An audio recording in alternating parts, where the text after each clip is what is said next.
पांजबनतना अतैयामा पामजदेने Mai mama. Aku kan adam nak kenal nama nama ni adam.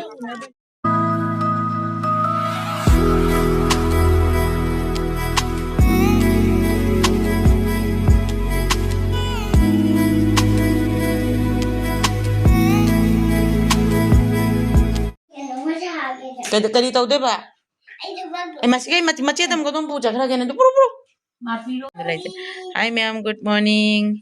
Ma'am, happy Holi. Good morning. Ada tu mi good morning hai. Tu ma'am, ay ngasi bhi kai se bhi tu ki bhi alim makai le huwa sing dunia si ki bhi khani na ba. Biang macam tu bhi kai tu bani atau ba tha ba.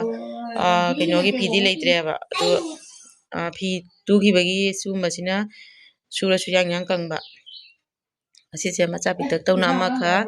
Tu bhi kai na. Tu bhi kai na kakpi ba. Tu mana su na macam cepu na phamung na tahu isya baje. Puja khare. Aduni sina biaki pita wagi. Aduni ma'am kamai tahu betul loraga. Ma'am dah tu dum share tu jara ke tu makata ba ingasi blog se tu ma'am dum yang mina sih kita tahu itu. Ma'am jadi pot pa hogale tu le ire. Duga makuna amna kamera se pai le ire ko. Aduna isi ni hakli apna le ire pot pa se. Do hak tengah ire do pot loraga moi tu loraga ma'am dah dum yang lagi. Ma'am haji ai biak tu balu sele ba ko. Nukuno kom hai dar ko. Nukuno kom dum tu sele aduga si kuchi je last da habi. Napadum samjala ko chala ko. Aduni ma'am pela dei ahan made phot badai na hapau de ha kona last da samjan mani nei ba bajaw de aduga lang machu si joina keno tawre mai machu sina dum tawbidre dum hapsale kona phajaba tu bi bada tawbiraga na. Aduh isu dum beki design am di dum tau bire ma yang ang jan ma jan ba khot da nungai na ba ko sini miam aja tu miam da jalo se jala ga jingal lage en sine jala ga jingal lage ko le re mai beki se jan bi ra ge se jala se pa ma ja tu mi kha chol ba sibo pita ka chira de mama jenge wow ma ja tu mi pa ma banang se asi hap chalo se nana hap chalo Jangan. Aduh lepo yang apa mama yang apa? Kem cun yang apa? Kadang kia cun lagi. Wow, happy Holi hero me amda. Yang kadang tamu. Ason saya dina kari macam mana yang Wow, sondera macam ni wow. Nampak apa buat? Ada, juga. Asini ma'am dum maharau no baina dum majama dum tusan bire kabo aduni amarimu barogi chak thong matam dor kan si bek su bi balore aduga hingon dagi chalaga akogi ol ne chap rasi le bani unka hauri ba ko sa su sa ba nong chu da bani na rasi le ba ol ani kamo pukjare haida indra to hinjang semage tawre dum haji chamna dum thonge men oina ngasi barogi che Duga ma'am haji ifadigo mangge la ko ne ba nungsa si haji jam sare aduna ifammaga mallaroi jumda su ngangi khara hek pale aduna e si pambi si oina pukhrani ba che managa maka khaman leiroi jumda dum injang thongba chak thongba thong nai dum makasi na tawjarage na pukpala nung si ta wat padagi ko di mo pani ko ba jam ni camera da Ma'am si ingrang ikra kana hek pale ba ko loin habau dre do haji siga toroga isi he to jak thong na ima kase malane ba ko sem ko ta se le re kolya maru ko don chukre kolya maru mowali si tum se mani haji to ma'am haji mu janam le lu re ko kuye ba janam bara cha da ba janam se nong se judi chu da ba chu da su ising hai na nam na khra ka ba phajale janam se ko da kuire janam bara cha da ba janam bara cha ge ado la phutro ma su lei ado se la phutro ma su lei la phutro se oina taw sala sira khangre ado janam chi ta hau sira sini ko mem la phutro bara ji hau ne ba ko yenge mem hauradi haure ado ka hinjanga di loni cham kho lore ji thongani ado ka ngasi se mem yausang mai thaba numini yausangi moi sem saba tawre ba ko ado loraga ai haji ti thok tre horen loraga moi dum yam da dum yang alakke mei thaba matam da su dum yang alakke adani ko ma'am ma'am ai pura se laputro da tare laputro khra sui jale do janam ta ngare ko mai nam haujalle sem jale ba ko laputro na ma'am ai pura re je hauna leire do thik pada se leire ba se leire hogale ai laputro parang si haujalle ina dum ko je ma'am ai pura hogo loire se pura iri pura se khra kem kem na ga na hawo hi le ba ko adho adani mai to na hawo re kem tak to na ko sini laputro para se hawdi hawo ne ma'am dani ngasi di sari laputro para se ado ma'am ma'am ji sak to na lore ba sak to na pa tha na ro re do ngasi gi laputro gi bara do ngam thina hawam me do gai hajik thok lai se jak sangi mon phiran jongam ba do do do ai do na ha ba do ninga la pe phiran kya suri ba ko li bai su ji ngudre ko do ji jeng ro ga ai do ma'am da dum se to ra ke do ma'am ai hajik thok lai ai ga cha na pi ga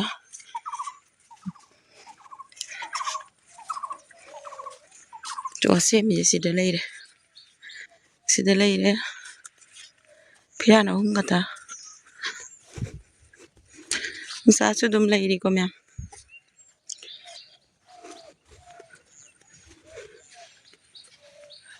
ituni khara mang chala ga yang lake changaroi sida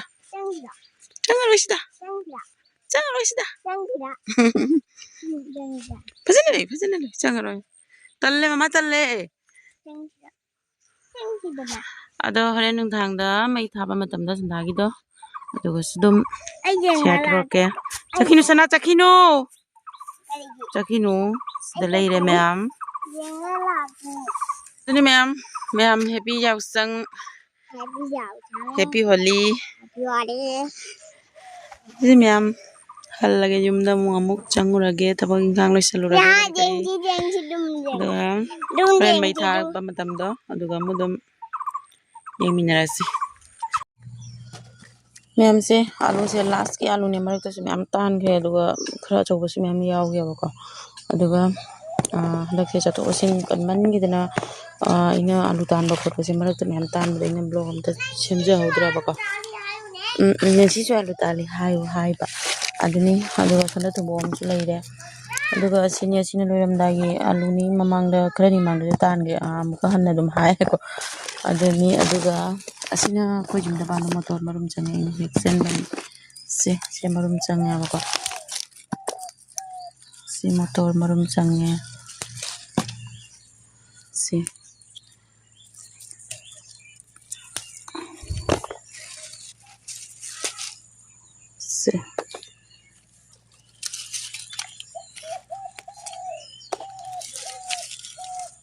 jam pale ma'am aduga toni ma'am sina motor truck haraga kauna bado sina motor truck ni asisu marum khara changba wale maduna marum changa bako maduna chumne motor ni aduga sina motor truck ni asidi sina khara sina mahau amni sina thumba dumai toy bako ngalaga chaba khotpa dum hinjang na dum thakna dum sanai aduga sina khara marum khara ka changle sumarum changbam le doni ma'am thabu thadi chaba phangre sina motor truck ni ma'am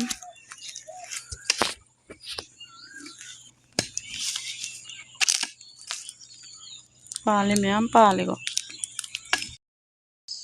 na do leira ma'am ji jausang mai thaba yeng ba chalurage aduga ma'am su yengurasi kumsi gi jausang mai thaba se ma'am yengurasi ma'am ji koi thokla midi lagna tri da lambi da gari de bang chata chali aduga tha da leire sunda light mangan khara khara di ui mi lagna ra mara ma'am mi lagna re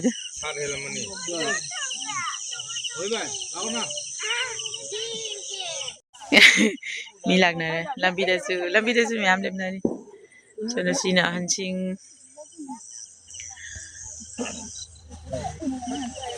udre sudah ma'am leire zada mi sonjing aja Hiruk pula. Ko hiruk se punna dum mayam punna khungi. Se dum pulle ba ko. Oi, hiruk oi.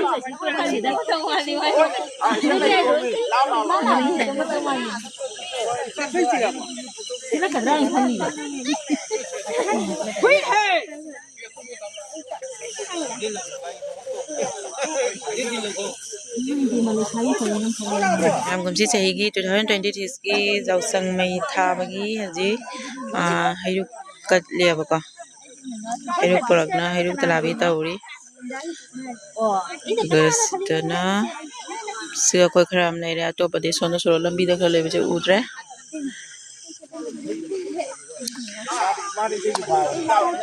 Mai dùng được vậy. Gum jung chen da ba.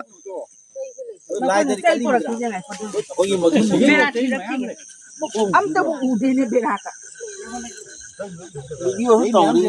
Tauri mi ne.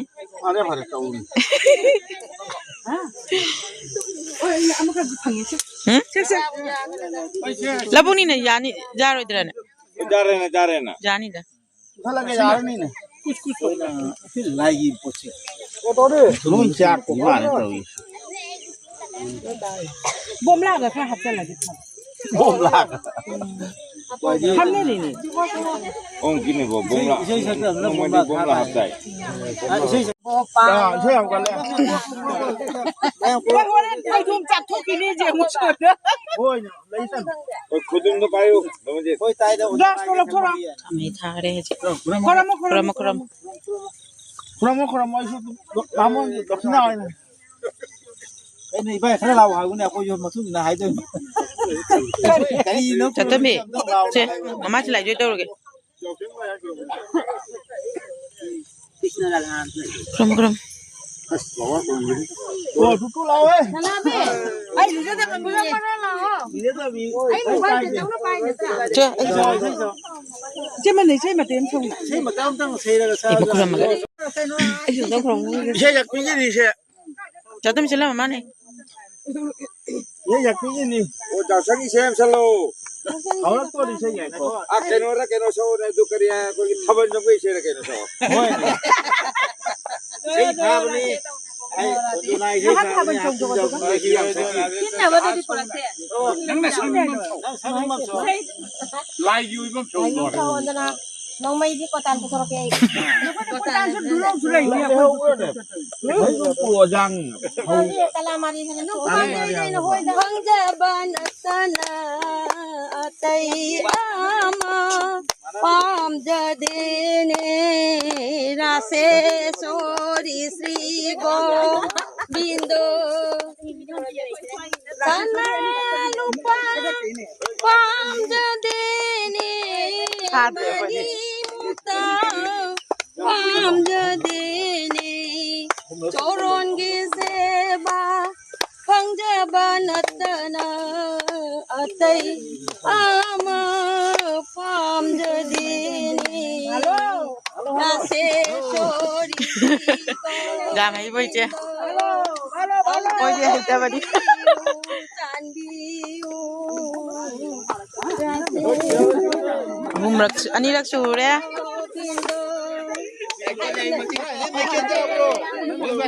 Hare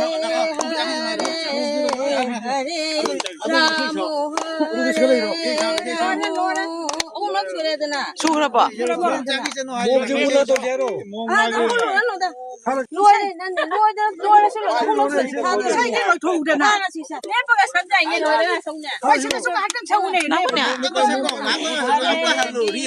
Hare Krishna tôi đi khai đây nè Krishna Hare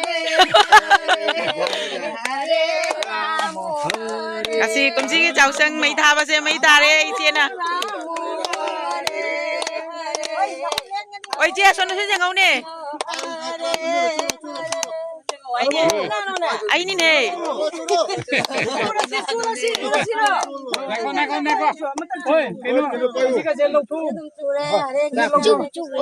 La se sila.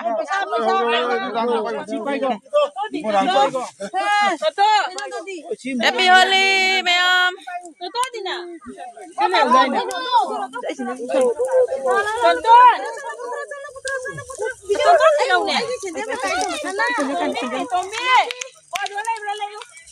Ma'am इशन जैसी का थरा मगर Lawson में कोई भी चलो हम कौन हो बता तुम क्या रुन्या लो लो हाजिर रखनी सुन तो सिला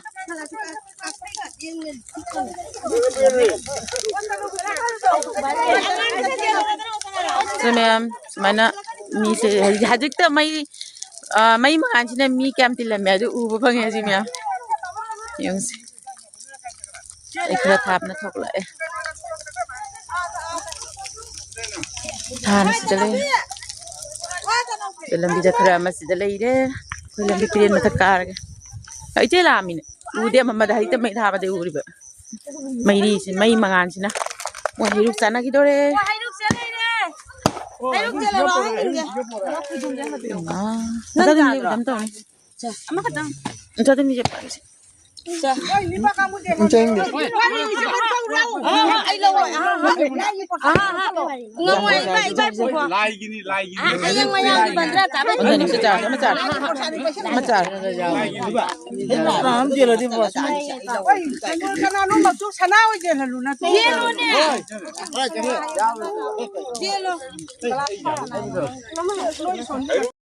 Sedale मैम लोग समय था hari Hai kata nak kakak boleh yang jangan. Kakak boleh foto mama. saya ay makut oi sini nungai tu habis merangkai Siga pelek ganga boleh kat mana lem tadi. Nang lan tu kau happy apa. kari gelas tu macam tu dah.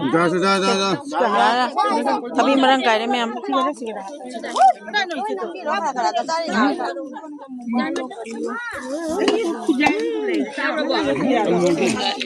mana nampi ro mai mama aku kan adam nak nampi ni sudah tang happy holi Loi nam na ba? Eje nam na ba? Taptai nam nam biram mengonda. Tono su. Lore haji jaw sang mai thaba mayam. Ji sahi gi jaw sang mai thaba. Yam nungai khare je gi sei nam mai da. Ka ni ji on jona do. Ji on jona cha khara ba. Tuni mayam ji hal lage lo. Okay. Jadi ma'am हजी हल्ले लेसी ओय मांगना चली मैं खरा मदी लेना हौरी दुगा ngasi vlog se ma'am ngasi di swai se dum loisan jarage among next video da mu narasi happy holi ma'am happy yausang